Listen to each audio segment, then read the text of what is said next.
আসসালামু আলাইকুম ওরহমতুল্লাহি ওবরাকাতুহু। সকলকে আমাদের আল হিকমা অনলাইন মাদ্রাসার পক্ষ থেকে স্বাগতম। তো আজকে আমরা আলিম শ্রেণীর বাংলা প্রথম পত্রের গদ্য অংশ অর্থাৎ গল্পের অপরিচিতা অপরিচিতা গল্প আজকে আমরা নিয়ে এসেছি ইনশাআল্লাহ। আজকে আমরা এই গল্পের যত খুঁটিনাটি বিষয় রয়েছে ইনশাআল্লাহ আজকে আমরা এই ক্লাসের মাধ্যমে আমরা জানার চেষ্টা করব। তো সকলেই লক্ষ্য করে আমরা আমাদের ক্লাসে শুরু করি।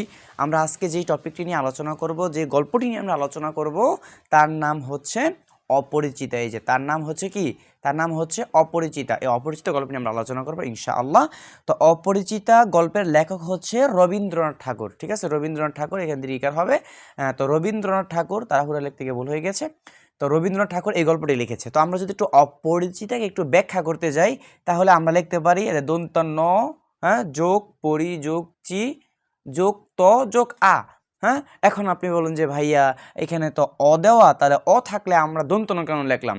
লিখছে অপরিচিতা, মানে যেটা পরিচিত না। তার মানে আমরা সেটা কি বলতে পারি, যে ন পরিচিতা, মানে যেটা পরিচিত না সেটাই তো অপরিচিতা, তাই না? যেটা পরিচিতা নয়। হ্যাঁ, এই জন্য আমরা এখানে দন্তান্ন দিয়েছি। কারণ কারণ কি দেখেন, এই যে এই দন্তান্নটা, এটা হচ্ছে কি নেতিবাচক একটা উপসর্গ। এটা কি নেতিবাচক উপসর্গ। এই অ দ্বারা কি বোঝাচ্ছে? অবশ্যই সেটা নেগেটিভ বোঝাচ্ছে, মানে নেতিবাচক বোঝাচ্ছে, তাই না? হ্যাঁ, এই জন্য আমরা এখানে অ এর জায়গায় আমরা কি দিয়েছি, আমরা দন্তান্ন এখানে দিয়েছি। তাহলে এই অপরিচিতা এটা হচ্ছে কি একটা নারীবাচক শব্দ। এটা কি অপরিচিতা, এটা একটা নারীবাচক একটা শব্দ। আচ্ছা, এইবার অপরিচিতা মানে হলো মানসী। এখন মানসী কি? মানসী হচ্ছে মনে সৃষ্টি হওয়া, এই যে মনে সৃষ্টি হওয়া এক নারী যাকে কাছে পেয়েও নিজের করতে না পারা। তাহলে অপরিচিতা মানে কি ভাইয়া? অপরিচিতা মানে হচ্ছে মানসী, আর মানসী মানে হলো মনের মধ্যে সৃষ্টি হওয়া এক নারী যাকে কাছে পেয়েও নিজের করতে না পারা। ঠিক আছে, এবার আসি আমরা গল্পের ধরনটা কি দেখেন। এই যে গল্পের ধরনটা কি, গল্পের ধরনটা হচ্ছে আমাদের শর্ট স্টোরি।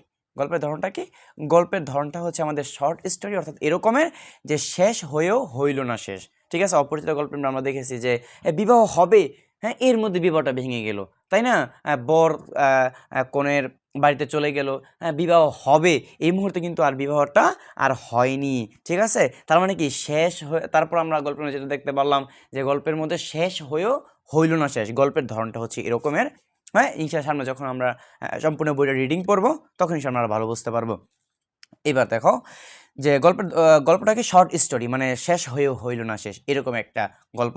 হ্যাঁ, it has no starting or ending, অর্থাৎ এটার মধ্যে কোনো শুরু বা শেষ নেই। গল্পের মধ্যে কি নেই? কোনো শুরু বা শেষ নেই, অর্থাৎ অতৃপ্ত গল্পটা, যে শেষে কি হলো, হ্যাঁ, এরকমের আর কি গল্পটা, শেষ হয়েও হইল না শেষ, অতৃপ্ত থেকে গেল।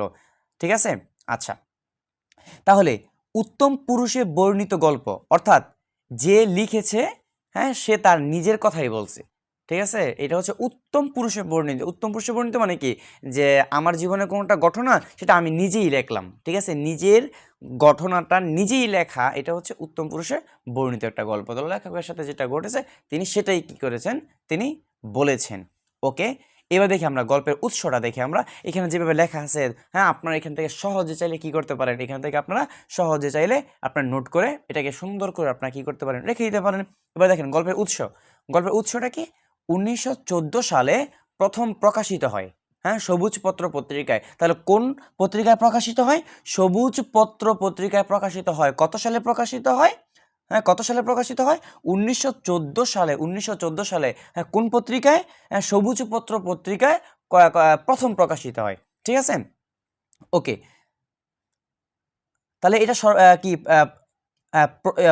কি প্রমথ প্রমথ চৌধুরী সম্পাদিত। প্রমথ চৌধুরী, এটা কিন্তু প্রথম চৌধুরী না, এটা হচ্ছে প্রমথ চৌধুরী। প্রমথ চৌধুরী সম্পাদিত। ঠিক আছে, 1321 বঙ্গাব্দ সংখ্যা কার্তিক। 1321 বঙ্গাব্দ সংখ্যা কার্তিক। হ্যাঁ, এই গল্পটা কোথায় পাওয়া যাবে? এই গল্পটা কি গল্প সপ্তকে বা গল্পগুচ্ছে তৃতীয় খণ্ডে এই গল্পটা কি করা যাবে? এই গল্পটা পাওয়া যাবে। এরপর আমরা আসি লেখক। এই যে লেখক পরিচিতির মধ্যে আসি আমরা, লেখক যিনি লিখেছেন রবীন্দ্রনাথ ঠাকুর। হ্যাঁ, এই রবীন্দ্রনাথ ঠাকুরের কিছু, তার জন্মসাল, তার কোথায় জন্মগ্রহণ করেন, এগুলো সম্পর্কে আমরা একটু জেনে নেই। দেখো, রবীন্দ্রনাথ ঠাকুর 1861 খ্রিস্টাব্দে 7ই মে তিনি কি করেছেন? 7ই মে এবং 1268 বঙ্গাব্দে 25শে বৈশাখ তিনি জন্মগ্রহণ করেন। তাহলে রবীন্দ্রনাথ ঠাকুর তিনি কখন জন্মগ্রহণ করেন? তিনি 1861 এই যে মিল দেখো, এই যে এখানে শুরুতে কি আছে? এক আছে, এখানেও শুরুতে এক আছে, শেষে এক আছে। হ্যাঁ, এইভাবে মনে রাখতে হবে তার জন্মটা এবং তার মৃত্যুটা। ঠিক আছে, যেমন শুধু দেখা যায় আমরা জন্মের মৃত্যুটা আমাদের মনে থাকে না, সেক্ষেত্রে দেখো এই যে এটা হচ্ছে তার জন্মটা, এই যে এক, শুরুতে এক আছে, শেষে এক আছে। আবার তার মৃত্যুটা দেখো, হ্যাঁ 1941 না, এই যে শুরুতে এক আছে, শেষে কি এক আছে। তাহলে আমাদের অনেকটা ক্ষেত্রে বুঝতে কি হবে, এটা সহজ হবে। আমাদের বিশেষ করে এমসিকিউর মধ্যে আমাদেরকে বলা হয় যে নিচের কোনটি রবীন্দ্রনাথ ঠাকুরের জন্ম তারিখ, ঠিক না? তখন আমরা সহজে এই কনসেপ্টটা যদি একটু মনে রাখতে পারি, আমরা অবশ্যই এটা কি করতে পারবো, হ্যাঁ আমরা এটা লাগাতে পারবো। তাহলে রবীন্দ্রনাথ ঠাকুরের জন্ম কত সালে? রবীন্দ্রনাথ ঠাকুরের জন্ম হচ্ছে 1861 খ্রিস্টাব্দে 7ই মে। ঠিক আছে, আর বাংলাতে যদি বলি আমরা 1268 বঙ্গাব্দে 25শে বৈশাখ, 25শে বৈশাখ। এবার আসি রবীন্দ্রনাথ ঠাকুরের মৃত্যু। রবীন্দ্রনাথ ঠাকুর মৃত্যুবরণ করেন, এই যে রবীন্দ্রনাথ ঠাকুরের মৃত্যু, তিনি মৃত্যুবরণ করেন 1941 খ্রিস্টাব্দের 7ই আগস্ট। 7ই আগস্ট, ঠিক আছে, 7ই আগস্ট তিনি কি করেন? মৃত্যুবরণ করেন 1341 বঙ্গাব্দে 22শে শ্রাবণ। 1341 বঙ্গাব্দ 22শে শ্রাবণ। এরপর তার ছদ্মনাম, প্রত্যেকের কিন্তু একটা ছদ্মনাম থাকে ভাইয়া, তাই না? হ্যাঁ, প্রত্যেকের একটা ছদ্মনাম থাকে। তো ছদ্মনাম, তার ছদ্মনাম হচ্ছে ভানুসিংহ ঠাকুর। তার নাম হচ্ছে কি? ভানুসিংহ ঠাকুর। এবং তার উপাধিটা কি? গুরুদেব, কবিগুরু, বিশ্বকবি। তাহলে তার উপাধিটা কি? তার উপাধিটা হচ্ছে গুরুদেব, কবিগুরু, বিশ্বকবি। ঠিক আছে, একদম সুন্দর করে এটা তোমরা স্ক্রিনশট বা হ্যাঁ এইভাবে তোমরা এটা নোট করে ফেলতে পারো। ঠিক আছে, আচ্ছা, তোমাদের পরীক্ষার জন্য এটা খুবই কার্যকরী হবে। এরপর হচ্ছে বাংলা সাহিত্যে, এই যে বাংলা সাহিত্যের প্রথম সার্থক ছোট গল্প রচয়িতা ও ছোট গল্পের জনক, ঠিক আছে, রবীন্দ্রনাথ ঠাকুর। আমরা এখন লেখক পরিচিতি, মানে রবীন্দ্রনাথ ঠাকুরকে নিয়ে আমরা এই তথ্যগুলো আমরা দিচ্ছি, স্টার দিয়ে যে তথ্যগুলো দেওয়া হচ্ছে, এগুলো সব কিছু কি রবীন্দ্রনাথ ঠাকুরের সম্পর্কে। তিনি বলতে কে? রবীন্দ্রনাথ ঠাকুর। তিনি মোট 95টি কি করেন? ছোট গল্প তিনি রচনা করেছেন। তিনি মোট 95টি ছোট গল্প তিনি রচনা করেন। ওকে, এরপর 1913 সালে গীতাঞ্জলি কাব্যগ্রন্থের ইংরেজি অনুবাদের জন্য তিনি প্রথম অইউরোপীয় এবং প্রথম এশীয় হিসেবে সাহিত্যে নোবেল পুরস্কার পান। তাহলে তুমি মনে রাখবে যে 1913 সালে কি রবীন্দ্রনাথ ঠাকুর এশীয়দের মধ্যে তিনি কি করেন? গীতাঞ্জলির ইংরেজি অনুবাদের জন্য তিনি কি করেছেন? নোবেল পুরস্কার পেয়েছেন। তাহলে রবীন্দ্রনাথ ঠাকুর কত সালে নোবেল পুরস্কার পেয়েছেন?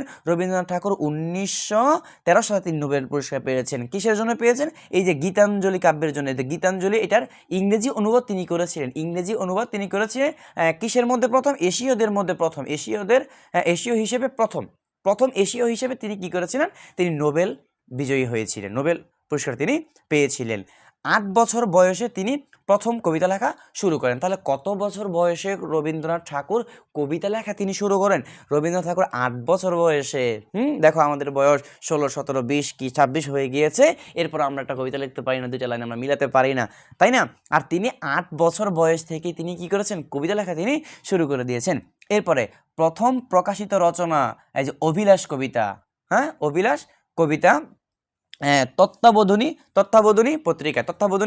পত্রিকায় কি হয়? এটা প্রকাশিত হয়। ঠিক আছে, ওকে। এরপর হচ্ছে প্রথম প্রকাশিত ছোট গল্প। রবীন্দ্রনাথ ঠাকুরের প্রথম প্রকাশিত ছোট গল্প হচ্ছে ভিখারিনী। এই যে ভিখারিনী কত সালে? 1874 সালে। 1874 সালে, কত সালে? 1874 সালে। কোন ছোট গল্পটি? তার প্রথম ছোট গল্প ভিখারিনী প্রথম ছোট গল্পটি প্রকাশিত হয়। ঠিক আছে, মাত্র 16 বছর বয়সে তিনি রচনা করেন। তাহলে মাত্র 16 বছর বয়সে রবীন্দ্রনাথ ঠাকুর কি করেছিলেন? প্রথম তিনি একটা ছোট গল্প লিখেছিলেন। তার নামটা কি? তার নামটা হচ্ছে ভিখারিনী। সেটা কত সালে তিনি প্রকাশ করেন? 1874 সালে, 1874 খ্রিস্টাব্দে বলবো আমরা, 1874 খ্রিস্টাব্দে তিনি সেটা কি করেছেন? তিনি প্রকাশ করেন। আচ্ছা, এরপরে চলিত ভাষায় রচিত প্রথম গল্প। চলিত ভাষায় রচিত প্রথম গল্প হচ্ছে পয়লা নম্বর। চলিত ভাষায় রচিত রবীন্দ্রনাথ ঠাকুরের ছোট গল্প লেখার স্বর্ণযোগ। আচ্ছা, রবীন্দ্রনাথ ঠাকুরের ছোট গল্প লেখার স্বর্ণযোগ কুষ্টিয়ার শিলাইদহের বসবাসের সময়টি, মানে যখন তিনি কুষ্টিয়ার শিলাইদহে তিনি বসবাস করতেন তখন তিনি কি ছোট গল্প লিখতেন তিনি, ঠিক আছে, এটা স্বর্ণযোগ বলা হয় আর কি। আচ্ছা, এরপরে বাংলা সাহিত্যের প্রথম সার্থক ছোট গল্প হচ্ছে দেনা পাওনা। আর শরৎচন্দ্র তিনি দেনা পাওনা উপন্যাস লিখেছেন। দুইটার মধ্যে আমরা অবশ্যই একটু পার্থক্য করার চেষ্টা করব, ঠিক আছে। যে বাংলা সাহিত্যের প্রথম সার্থক ছোট গল্প হচ্ছে দেনা পাওনা, আর শরৎচন্দ্র তিনি লিখেছেন দেনা পাওনা উপন্যাস তিনি লিখেছিলেন দেনা পাওনা নামে, ঠিক আছে। আচ্ছা, এরপরে দেখি আমরা এই যে রবীন্দ্রনাথের শেষ ছোট গল্প হচ্ছে মুসলমানের গল্প, ঠিক আছে, 1941 খ্রিস্টাব্দে 1941 খ্রিস্টাব্দে রবীন্দ্রনাথ ঠাকুরের লেখা সর্বমোট ছোট গল্প হচ্ছে 119টি। রবীন্দ্রনাথ ঠাকুরের লেখা সর্বমোট ছোট গল্প হচ্ছে কত রে ভাইয়া? 119টি, ঠিক আছে। আচ্ছা, এরপর রবীন্দ্রনাথের প্রথম গল্প সংগ্রহের নাম হচ্ছে ছোট গল্প, 1893 খ্রিস্টাব্দ। আচ্ছা, এরপর তার কবিতা, এরপর আমরা কি দেখব? এরপর দেখব আমরা তার কবিতা। তিনি বেশ কিছু কবিতা তিনি লিখেছেন, যেমন সোনার তরী, চিত্রা, চৈতালি, সবটি হচ্ছে মেন নাম, ঠিক আছে। আমরা সবটি চিত্রা এগুলো কিন্তু মেন, চৈতালি মেন নাম, ঠিক না? অধিকাংশ এখানে আমরা আমরা দেখবো যে অধিকাংশ কি আমাদের মেন নাম, সোনার তরী তার মেন নাম না, ঠিক আছে। তো চিত্রা, চৈতালি, কল্পনা এগুলো কিন্তু মেন নাম। এই যে খনিকা, গীতাঞ্জলিটাও তো আবার মেন নাম না। তো অধিকাংশই মেন নাম। এই যে বলাকা, এই যে পুংসন, এগুলা কি বিশ্ব মেন নাম, সপ্তর মেন নাম না, মানে বেশিরভাগ ক্ষেত্রে এখানে আমরা মেন নাম আমরা দেখতে পাবো। তারপরে সে শেষ সপ্তক, এগুলো তার মেন নাম বলা যাবে না, তবে ওই উপরে যেগুলো বললাম এগুলো কি আমাদের মেন নাম হচ্ছে। আরোগ্য, শেষের কবিতা, আগমন, কৃতজ্ঞ। এরপরে আছে আমাদের এখানে পরিচয়, তারপর হচ্ছে রাশি, আমি, অনন্ত প্রেম, এগুলো হচ্ছে কি তার কবিতা। তার লেখা শেষ কবিতা, এই যে তার লেখা শেষ কবিতা তোমার সৃষ্টির পথ মৃত্যুর 8 দিন আগে তিনি এই কবিতাটি তিনি লিখেছিলেন। তার জীবনের শেষ গল্প তিনি মৃত্যুর 8 দিন আগে তিনি রচনা করেছিলেন তোমার সৃষ্টির পথ। আচ্ছা, এরপর তার উপন্যাস, রবীন্দ্রনাথ ঠাকুরের যে উপন্যাসগুলো আমরা লক্ষ্য করি, রবীন্দ্রনাথ ঠাকুরের মোট 14টি উপন্যাস রয়েছে। কয়টি উপন্যাস ভাইয়া? রবীন্দ্রনাথ ঠাকুরের মোট 14টি উপন্যাস তার রয়েছে। একটা হচ্ছে কি করুণা, এরপর হচ্ছে বউ ঠাকুরানীর হাট, এই যে বউ ঠাকুরানীর হাট, রাজর্ষি, চোখের বালি, এই যে চোখের বালি, নৌকাডুবি, প্রজাপতি নির্বন্ধ, গোরা, তারপর হচ্ছে উপরে আছে একটা ঘরে বাইরে, এই যে ঘরে বাইরে, চতুরঙ্গ, যোগাযোগ, শেষের কবিতা, দুই বোন, এই যে মালঞ্চ 4 অধ্যায়, এই 14টি, এটা হচ্ছে কি তার, এগুলো হচ্ছে তার কি তার উপন্যাস, ঠিক আছে। এগুলো তার উপন্যাস, তোমরা এগুলো সুন্দর করে তোমরা লিখে নিবা, ঠিক আছে। এরপর আসি তার নাটক মানে কি? সে নাটক করছে, সে নাটক লিখছে, দেখি আমরা, এই যে তার নাটক, তার কত নাটক, ঠিক না? আমরা তো জীবনে কত নাটক করি। তার রবীন্দ্রনাথ ঠাকুর ছিলেন একাধারে নাট্যকার ও নাট্যাভিনেতা, ঠিক আছে। তার নাটকগুলো কি কি? যে রাজা, তারপর হচ্ছে কি অচলায়তন, এরপর হচ্ছে ডাকঘর, তারপর হচ্ছে কি মুক্তধারা, তারপর হচ্ছে কি রক্তকরবী, এই যে রক্তকরবী, বিসর্জন, ফাল্গুনী, তারপর হচ্ছে বৈকুণ্ঠের খাতা, চিরকুমার সভা, তারপর হচ্ছে কাল মৃগয়া, তারপর চিত্রাঙ্গনা, এরপর আছে আমাদের শ্যামা, এই যে শ্যামা। তাহলে এইগুলো হচ্ছে তার কি, এগুলো হচ্ছে তার নাটক, ঠিক আছে। এইবার আসি আমরা মূল পাঠের মধ্যে আমরা এখন কিছু চরিত্র দেখবো আমরা, ঠিক আছে, যা এই গল্পটার খুবই গুরুত্বপূর্ণ, সেগুলো আমরা এখন দেখব। তাহলে মূল পাঠটা এখন আমরা দেখি। এই যে চরিত্র পরিচিতি, মানে এই গল্পের মধ্যে অনেক কিছু চরিত্র করেছে, একটা গল্পের মধ্যে অনেকগুলা কি থাকে, চরিত্র থাকে, তাই না? তো প্রথমে আমরা যার সম্পর্কে জানবো সেটা হচ্ছে অনুপম। তাহলে অনুপম, ঠিক আছে, বর্তমান বয়স 27 বছর। অনুপমের বর্তমান বয়স কি 27 বছর। বিয়ের বিয়ের বয়স তার বিয়ের সময় তার বয়স ছিল কয় বছর? 23 বছর। বিয়ের সময় তার বয়স ছিল 23 বছর, আর বর্তমানে তার বয়স কত? 27 বছর। তো আমরা যদি এমসিকিউর মধ্যে আসে যে নিচের কোনটি অনুপমের বর্তমান বয়স 27, 23, 25, 26 কোনটা, তখন আমরা বলবো যে 27 বছর। আর যদি বিয়ের সময় বিয়ের সময় বললে আমরা ভাইয়া 33 বছর আমরা 23 বছর আমরা বলবো। তো অনুপম ছিল ব্যক্তিত্বহীন, পরনির্ভরশীল, পরমুখাপেক্ষী ও গুণহীন। তার কোনো গুণ ছিল না, তার কোনো ব্যক্তিত্ব ছিল না, সে স্বনির্ভর না, সে পরনির্ভরশীল ছিল, পরমুখাপেক্ষী সে ছিল। গল্পের শেষের দিকে এই যে গল্পের শেষের দিকে তার মাঝে চেতনার বিকাশ ঘটে এবং ইতিবাচক চরিত্রের অধিকারী সে হয়। ঠিক আছে, গল্পের শেষের দিকে। কিন্তু গল্পের প্রথমে সে কি ছিল? সে ব্যক্তিত্বহীন ছিল। হ্যাঁ, সে নিজে নিজে কোনো কথা বলতে পারতো না। তার মামা ছিল, তার মামাই সব মাপদুরি সব কিছু তার মামাই করতো। ঠিক আছে। আচ্ছা, এরপর হচ্ছে কল্যাণীকে যার সাথে অনুক্রমে বিবাহ ঠিক হয়েছিল। হ্যাঁ, এটা কিন্তু একটা কি এই গল্পের মধ্যে অনুপমের সাথে কল্যাণীর বিয়ে ঠিক হয়। ঠিক আছে, এরপর যৌতুকের কারণে কি হয়ে যায়? বিয়েটা ভেঙে যায়। কল্যাণী যৌতুকের বিপক্ষে ছিল, যৌতুক প্রথার বিপক্ষে ছিল, এই জন্য সে কি করে? বিয়েটা সে আর করেনি। হ্যাঁ, অনুপমের মামা ছিল খুবই লোভী, সামনে যেগুলো আসবে। হ্যাঁ, এই জন্য আমরা আগের চরিত্রগুলো আমরা জানছি, আগে আমরা চরিত্রগুলো আমাদের জানা দরকার। তাহলে অনুপম হচ্ছে আমাদের গল্পের যে আমরা নায়ক বলি, সে হচ্ছে আমাদের কি নায়কটা, মানে তার সাথে কল্যাণীর বিবাহ হয়েছিল। যে অপরিচিতা, এই অপরিচিতা কে? অপরিচিতা হচ্ছে কে? অপরিচিতা হচ্ছে কল্যাণী। হ্যাঁ, অপরিচিতা গল্পে অপরিচিতা হচ্ছে কল্যাণী। ঠিক আছে। হুম। আচ্ছা, আর অপরিচিতা এই গল্পটা কিন্তু অনুপমের জবানিতে লেখা। ঠিক আছে, অনুপমের জবানিতে লেখা। ওই যে বললাম উত্তম পুরুষ। হ্যাঁ, উত্তম পুরুষ মানে কি কি হয়েছে সে এইগুলো বলতেছে গল্পের মধ্যে।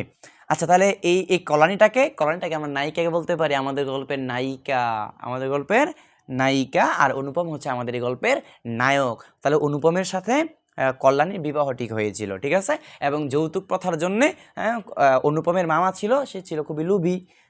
সে যৌতুক চাওয়ার কারণে হ্যাঁ কল্যাণী এবং তার বাবা কি করেন? এই বিয়েটা তারা ভেঙে দেন, বিয়ে আর হয়নি। ঠিক আছে, এখন আমরা দেখি কল্যাণীর ব্যাপারে আমরা কিছু জানি। তো কল্যাণীর তথ্যটা কি? দেখো, কল্যাণীর বয়স হচ্ছে কল্যাণীর বর্তমান বয়স হচ্ছে 19 বছর, আর বিয়ের সময় তার বয়স ছিল 15 বছর, আর অনুপমের বয়স ছিল 23 বছর, তাই না? 8 বছরের বড় ছিল অনুপম। আচ্ছা, এরপরে কল্যাণী ছিল প্রতিবাদী, শিক্ষিত, ব্যক্তিত্ববান, সহজ সরল, প্রাণচঞ্চল চিত্তের অধিকারী। ঠিক আছে, সে ছিল প্রতিবাদী, সে অন্যের প্রতিবাদ করত। এই জন্য যখন তার কাছে যৌতুক চাওয়া হয়েছিল, এই জন্য সে যৌতুকের জন্য সে বিবাহী করেনি, সে বিবাহটা ভেঙে দিয়েছিল। এরপর কি? দেশের চেতনা সে কি? উদ্বুদ্ধ, স্বতন্ত্র ভাবনা, দর্শন ও আচরণে সমাজে গেড়ে বসা ঘৃণিত যৌতুক প্রথার বিরুদ্ধে প্রতিবাদী মানসিকতার পরিচয় পাওয়া যায়। মানে সমাজে গেড়ে বসা ঘৃণিত যৌতুক প্রথার বিরুদ্ধে। সমাজে যে যৌতুক প্রথা আছে, যে মেয়েকে ছেলের কাছে বিবাহ দিলে কি করা হয়? ছেলে মেয়ের কাছ থেকে যৌতুক নেয়, গাড়ি বাড়ি এইটা ওইটা ভাবে বিভিন্নভাবে যৌতুক নেয়। এখন নতুনভাবে আবার হাদিয়া শুরু হয়েছে, উপহার, কত কিছু নাম, তাই না? তো এই যে যৌতুক প্রথাটা আমাদের সমাজের মধ্যে চালু আগেও ছিল, এখনও আমাদের সমাজের মধ্যে যে যৌতুক কথাটা আছে, এর বিরুদ্ধে সে সোচ্চার ছিল, সে প্রতিবাদী ছিল যে কেন যৌতুক দিতে হবে, কেন, তাই না? একটা বাবা তার মেয়েকে 17-18 বছর সে তার মেয়েকে লালন পালন করে, ভরণ পোষণ সব কিছু দিয়ে তার মেয়েটাকে তিনি বড় করেন। বাবা তার মেয়েকে বড় করেন, আদর স্নেহ দিয়ে বড় করেন। এই মেয়েটা অন্যের ঘরে যাবে, তাহলে সাথে কেন যৌতুক দিতে হবে? কেন সাথে পণ দিতে হবে? কেন? হ্যাঁ, এরপর আসি আমরা অনুপমের মামা। এই যে ভিলেনটা, এই হলো অনুপমের মামা। হ্যাঁ, অনুপমের চেয়ে 6 বছরের বড়। তাহলে অনুপমের মামা অনুপমের চেয়ে 6 বছরের কি বড়। যৌতুক লোভী, এই যে অনুপমের মামা। হ্যাঁ, কুখ্যাত কি যৌতুক লোভী, যে দিও কুখ্যাত কেন লেখা নাই? আচ্ছা, না লেখা থাকলে লিখে দিও। আচ্ছা, তো জেদি ও হীনমন্য। হীনমন্য মানে কি? নিচু মন মানসিকতা। হ্যাঁ, অর্থলোভী, সে অর্থলোভী ছিল, একটা লোভী ব্যক্তি। ঠিক আছে, এরপরে অনুপম ও কল্যাণীর হবে কল্যাণীর কল্যাণীর বিয়ে ভাঙার জন্য সবচেয়ে বেশি দোষ প্রমাণিত হয় তার মামায় যৌতুক চাইছিল, ঠিক আছে, তার মামায় সাথে করে কি নিয়ে গেছিল, ওই যে স্বর্ণকার যাদের দিয়ে আমরা স্বর্ণ দিয়ে আমরা কি জিনিস বানাই, হ্যাঁ, এই স্বর্ণকার সাথে করে তারা নিয়ে গেছিল যে স্বর্ণগুলো পরীক্ষা করার জন্য মেয়ের বাবার কাছ থেকে যেগুলো স্বর্ণ নিবে এগুলো পরীক্ষা করার জন্য এগুলো নিয়ে গেছিল। কতটা নিচু মন মানসিকতার আল্লাহ বুঝো, হ্যাঁ, সে ছিল একটু নিচু মন মানসিকতার লোভী, ঠিক আছে। এই যে এই যৌতুক প্রথার কারণেই এই মামা কি যৌতুক অনুপমের কি মামা আহ, যৌতুক লোভী ছিল, ঠিক আছে, মামাই সব কিছু মাপদরি করতো, সব কিছু মামাই সামলাইতো এবং মামাই কি করছিল, যৌতুক চাইছিল, যৌতুক চাওয়ার কারণেই তো বিবাহটা ভেঙে গিয়েছিল। কল্যাণী বিবাহ আর করতে চায়, কল্যাণী আর বিবাহ করতে চায় নাই, তাহলে মামা যে যৌতুক না হইতো হয়তো বিবাহ তো হইতো, ঠিক না। তো মামা যৌতুক চাওয়ার কারণে বিবাহটা কি হয় নাই, তাই জন্য মামা এখানে কি ভিলেন। ওকে, আচ্ছা। এরপর হচ্ছে অনুপমের মা, মানে আমাদের গল্পের যে নায়ক অনুপমের মা, হ্যাঁ, গরিব ঘরের হলেও অনুপমের মায়ের ভাষায় যে গরিব ঘরের হলেও স্বামীর ওকালতির টাকায় অবস্থান পরিবর্তন হয়। অর্থাৎ অনুপমের মাকে যদি আমরা কিছু জিজ্ঞাসা করি, তাহলে মনে করো অনুপমের মাকে আমরা কিছু একটা জিজ্ঞাসা করলাম, তখন তিনি আমাদেরকে বলতেছে বিষয়টা এরকম যে গরিব ঘরের, অনুপমের মার ভাষা যদি আমি বলি যে গরিব ঘরের হলেও স্বামীর ওকালতির টাকায় অবস্থান কি হয়, পরিবর্তন হয়। স্বামী ছিল উকিল, মানে অনুপমের বাবা ছিল উকিল, অনুপমের বাবা ছিল উকিল, ঠিক আছে। এরপর অনুপমের মা অহংকারী নিজেরা যে ধনী এটা নিজেও ভোলে না, আর তার সন্তানকেও ভুলতে দেয়, মানে শো অফ করে, ঠিক আছে, শো অফ করে তিনি যে নিজে যে বড় লোক এটা মানে ভুলতে চান না, এবং সন্তানকে বলে এই আমরা কিন্তু বড় লোক, হ্যাঁ, মানে যাতে গরিবের সাথে না মিশে বা গরিবের মতো মন মানসিকতা তার না হয়, ঠিক আছে, এই যে সবসময় তার একটা অহংকারী ভাব থাকবে, সে একটু এরকমই ছিল, অহংকারী ছিল, ঠিক আছে। এরপর আসে আমরা কল্যাণীর বাবার নাম হচ্ছে শম্ভুনাথ সেন। কল্যাণীর বাবার নাম কি?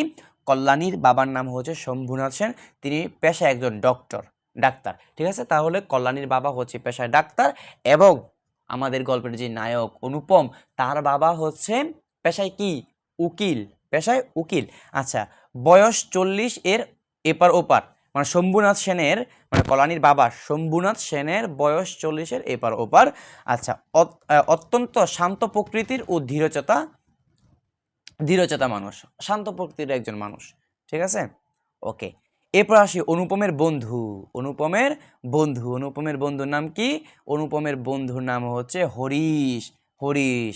আর এখন আমরা হরিশ সম্পর্কে আমরা জানবো, হরিশ হচ্ছে অনুপমের বন্ধু, প্রত্যেকে তো আমাদের বন্ধু আছে, তাই না। তো অনুপম ও কল্যাণীর বিয়ের ঘটক সেই ঘটকারি করছে, দেখবা অনেক বন্ধুরা কি করে, হ্যাঁ, তাদের বিয়ে তার বন্ধুর, হ্যাঁ, বিয়ের একটু ঘটকারি করে, হ্যাঁ, একটু খোঁজখবর নেয়, মেয়ের খোঁজখবর নেয়, ভাইভাবে তার সম্পর্ক জোড়া দেয়, তাই না। আর এরকম ঘটক কিন্তু আমাদের বন্ধুরা কিন্তু অনেক আছে, ঠিক না, বিশেষ করে স্কুল কলেজের মধ্যে দেখা যায়, হ্যাঁ, কি সুন্দর একটা ছেলে মেয়েকে, হ্যাঁ, সুন্দর আরেক বন্ধু, হ্যাঁ, কি করছে, মিলিয়ে দিচ্ছে, তাই না। হ্যাঁ, এরকমের ঘটক কিন্তু আমাদের আশেপাশে অনেক অসংখ্য গণিত রয়েছে। আচ্ছা, তাহলে কানপুরে চাকরি করে কে? কানপুরে চাকরি করে হরিশকে অনুপমের বন্ধুকে হরিশকে অনুপমের বন্ধু, তাহলে সে কোথায় চাকরি করে? কানপুরে চাকরি করে। কানপুরে কে চাকরি করে? হরিশ চাকরি করে। ছুটিতে কলকাতায় আসে। কোথায় আসে? ছুটিতে সে কলকাতায় আসে। এরপর সে বিয়ের গটকারি করে। এরপরে অনুপমের ফুফাতো ভাই বিনু দাদা, এই যে বিনু দাদা ফুফাতো ভাই, ঠিক আছে, ফুফাতো ভাই বিনু দাদা, অনুপমের পিস্তত মানে ফুফাতো ভাই। আচ্ছা, অল্পভাষী বা কম কথা বলে। অনুপমের ফুফাতো ভাইয়ের নাম কি? বিনু দাদা, সে কম কথা বলে, অল্পভাষী, এবং কন্যাকে আশীর্বাদ করতে সর্বপ্রথম উনি গিয়েছেন, মানে মেয়ের বাড়িতে আশীর্বাদ করার জন্য উনি সর্বপ্রথম মেয়ের বাড়িতে তিনি গিয়েছেন। এরপর এই যে অনুপমের বাবা হচ্ছে কি পেশায় উকিল। অনুপমের বাবা পেশায় উকিল। কল্যাণী মানে আমাদের যে গল্পের নায়িকা, তার বাবা হচ্ছে পেশায় ডাক্তার। এবার হচ্ছে উকিল বন্ধু, হ্যাঁ, উকিল বন্ধু, এই উকিল বন্ধুটাকে কল্যাণীর বাবা শম্ভুনাথ সেন এর বন্ধু। শম্ভুনাথ সেন ছিল কি ডাক্তার, হ্যাঁ, তো তার বন্ধু ছিল উকিল, হ্যাঁ, তো উকিলের বন্ধু ওই যে আমাদের গল্পের যে নায়ক অনুপমের বাবা ছিল উকিল, আবার এদিকে কল্যাণীর বাবার বন্ধু ছিল উকিল, তাহলে এইভাবে, হ্যাঁ, মিলে গিয়েছে, তাই না।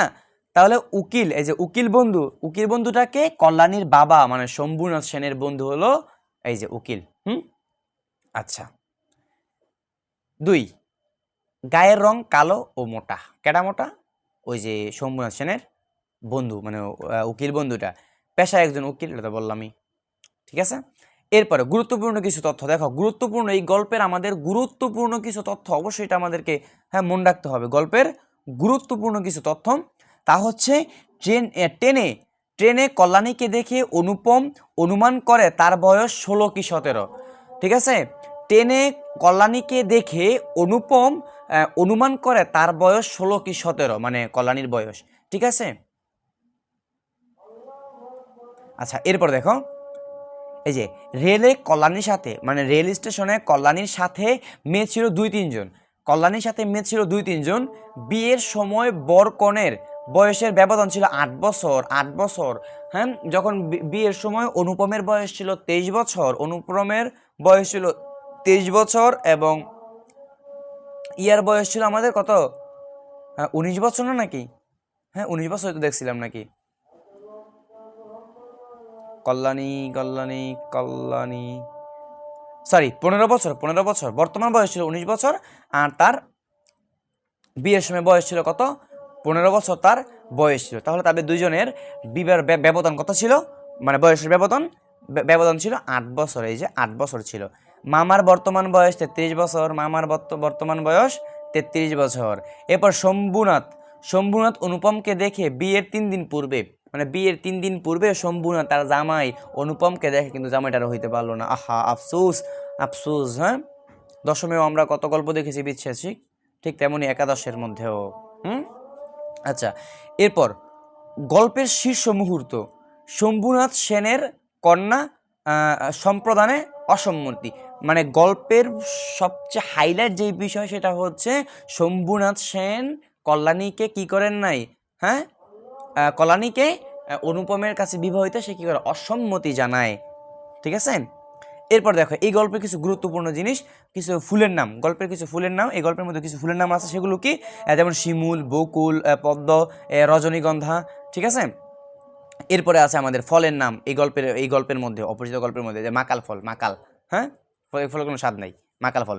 আচ্ছা, তারপরে ঋতুর নাম বসন্ত ঋতু। ঠিক আছে, আচ্ছা এরপর দেখি রঙের নাম, এই গল্পের মধ্যে আমাদের রঙের নাম আছে কালো, লাল, সবুজ, শুভ্র বা সাদা। এরপর নদীর নাম আছে গয়া, এই যে নদী, গয়া নদী। এরপর নেশাজাত দ্রব্যের নাম, যেমন তামাক, গুড়গুড়ি।